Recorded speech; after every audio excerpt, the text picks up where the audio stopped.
Ary Petera ny lobava ka nanao hoe hitako marina tokoa izao fa tsy mizatavan'olona Andriamanitra. Amen. Asan'ny apôstôly 10:4-30. Tena talanjona amin'ny fitiavan'Andriamanitra Petera ry havana. Tena nanaiky izy ary samy lobava mihitsy fa hay ty Andriamanitra ity tsy mba mizatavan'olona.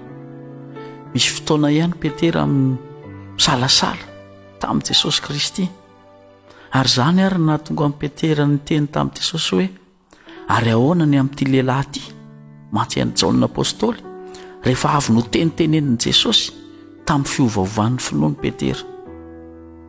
Tamin'izany Petera dia nieritreritra hoe ohatry ny manavakavaka Jesosy ity, ohatry ny misy tiany mihoatra noho ny sasany izay mpianatra.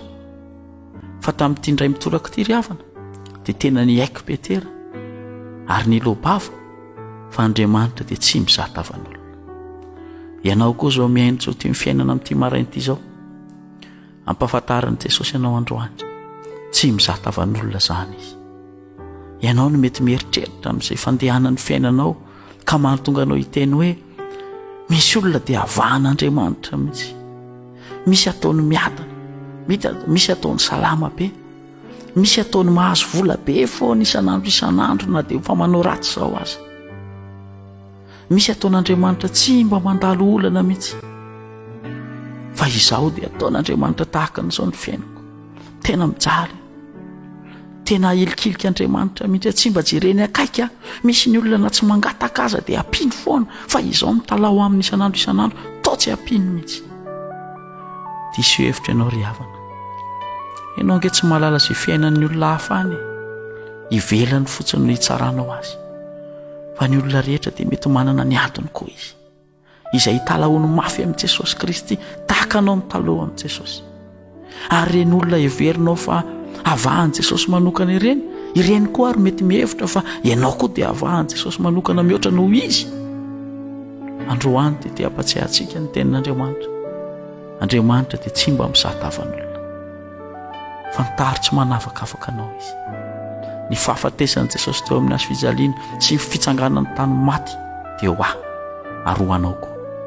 Ho antsika rehetra, ho an'ny olombelona rehetra manerana izao tontolo izao, ny fanoloran-tena masina nataon'i Jesosy Kristy tsy ho an'ny sarangan'olona na tokon'olona tahaka an'izao sy tahaka an'izao ihany, na hoe ho an'ny olona ambony milaza azo ambony firazanana na mpanan-karena, fa tsy mba ho an'ny olona sahirana, tsy ary havana. Natao ho an'ny olona farany izay tsy hitan'ny olombelona indrindra, ary natao ho an'ny olona izay mihevitra ny tena no ambony. Ny famonjen'Andriamanitra tsy mizatavan'olona izy. Ny andrasany amintsika fotsiny ange dia ny atoroantsika aminy, ny tsy hanomezantsika tsy ny azy isam-potoana fa mampalahelo azy zany ary mampitomany azy, fa ny atoroantsika aminy isan'andro. Io ny tediavin'ny Tompo. Indraindray ny fiainantsika ny fanomezantsiny an'i Jesosy ny betsaka mihoatra noho ny mivavaka ataontsika sy ny fangatantsika. Androany mianara miderana Andriamanitra, mianara makalaza an'Andriamanitra, mianara manome voninahitra an'Andriamanitra fa izany no mendrika azy. Mianara misaotra an'Andriamanitra ny amin'izay rehetra ataony amin'ny fiainanao, na izay lazainao fa ho mafy na lazainao fa ho sarotra, dia mianara misaotra an'Andriamanitra. Fa fanehoan'Andriamanitra ny tsy fizahany tavan'olona, ny fampandalovany fizahantsoetra sy ady anao indraindray. Tiany anetsika matoataony mandalo ady ry havany, sao dia tsy trapanao zany.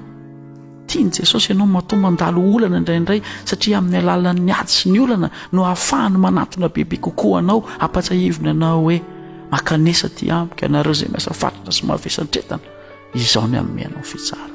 Androany ary mitsangana matoky fa tsy manilika anao Jesosy, tsy mizatavan'olona izy, eo anilanao foana izy. Amen.